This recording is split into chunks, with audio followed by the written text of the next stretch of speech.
today was the first day out of 3 days, and it was great. I had lots of participants from different backgrounds, which is unique. You don't usually get that.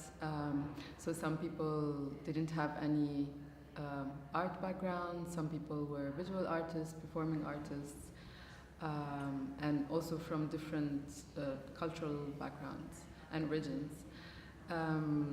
It was very interesting to have a conversation with them about my work at the beginning and my research around the archive of gestures, and then today to dig with them into the definition of what a gesture is and how to find a common ground around that. And tomorrow we will be more talking about what body archive is and how we can access it and then make it accessible to others. I can feel it home more than I did 10 years ago.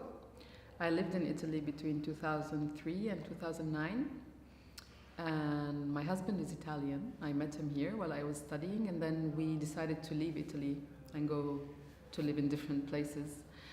And one reason was that I wasn't feeling home anymore in Italy. And I was studying even mediation at that time, and I felt so frustrated to have to mediate that there was a huge gap, like a cultural gap, a linguistic gap with any newcomer to Italy. So I didn't feel the connection anymore to the country. And now after 10 years, I've been visiting, of course, during these 10 years, and now I feel, even though people are voting for right-wing government and parties, I feel more at home walking in the streets because I see more diversity. So I see it more in the streets. It doesn't mean that people have equal rights and are treated equally. But in that sense, yes, more diversity around.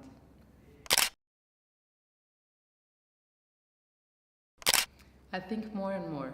So after the 60s and 70s, there was a complete rejection and people wanting to focus on their art and speaking about art itself and the explorations and investigations around it. And now there is a return to the society and the politics. So, like, mostly I see it in Palestine with the Palestinian situation and how people realize the peace process had a dead end, and artists cannot just like sit there and talk about their work, but they really have to be integrated within the struggle. I see there a huge return to political art, and I feel I'm part of that movement. And I actually do feel it in Europe as well, because I've been living in Europe for some time now, and I feel after the Arab Spring, somehow it disseminated other small springs all around the globe, in the US and also in Europe. And of course, all the so-called refugee crisis have triggered something inside the European artists and Western artists in general. So I see it's the case more and more. I don't know how much it impacts. That's another big question, but yeah. People are working.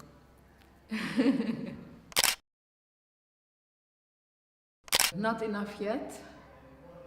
So I feel that there are artists more and more working in a participatory manner. So they work from within the people, and when they even perform or present the work, it's still participatory. And I think then it becomes radical in the sense that it really opens up, it becomes a dialogue, it becomes constructive in a way. It's not that a finished work, I show you a film about poor refugees crossing, but then it's really opening questions and maybe answering questions. So there are some initiatives, not enough. I think we can all be angrier in a constructive way. and be more in the streets, like more active for real, like not only as artists but as citizens of this world or of the city where we are living. So start from the local to go global. In a performance called Gesturing Refugees, that's a participatory performance of mine in which I try to archive gestures of refugees through the bodies of refugee artists myself. I was born in a refugee camp in Syria, and other two refugee artists, one is Palestinian Syrian, now in Berlin, and one who lives in a Palestinian refugee camp in Nablus. In this performance, which is completely a participatory performance, I prepare all the public to become future refugees, because it could happen to any one of us. So we do some little training, such as knowing how to whistle, because maybe you will be lost and you want to be found, or taking a last selfie at home, or drinking a cup of water to keep hydrated. So it's kind of the stereotypical gestures or way of living that people constructed around what a refugee is and the journey of a refugee. And I think maybe this performance, like other art practices,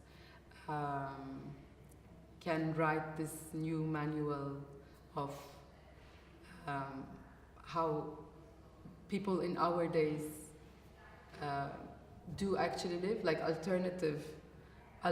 propose alternative gestures or alternative ways of dealing with this current life. Are we actually going to be future refugees, or is it just, are we deconstructing these stereotypical gestures that make people think certain way about refugees, or trying to destabilize.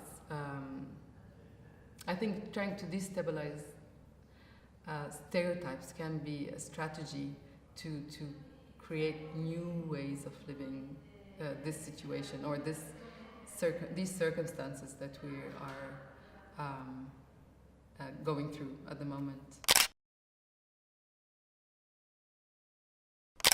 Well, I was born in Syria, okay, in a refugee camp, okay, and then I went to Jordan because of political issues.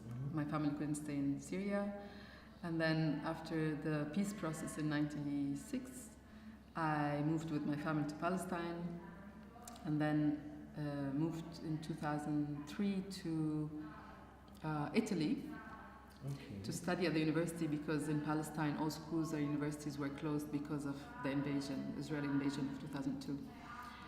In fact, again, in this performance, Gesturing Refugees, I say that I'm a citizen of the world. Like I was born as a refugee, and then I started moving with my family for obligations, and then even coming to Italy, it was an obligation to study at the university because there was the Israeli invasion. From there, I started moving and traveling out of choice. And I started considering myself a citizen of the world, and that's also thanks to having an Italian passport. I have the privilege to have a passport that allows me to travel, while I was born only with a refugee card, and then I had the Palestinian passport that doesn't allow you to travel almost to nowhere. And now I have the privilege to say that I'm a citizen of the world because I have a document also that allows me to be able to travel this world. So yeah, it went from obligation to a choice, which is not the case of hundreds of millions of people around the globe.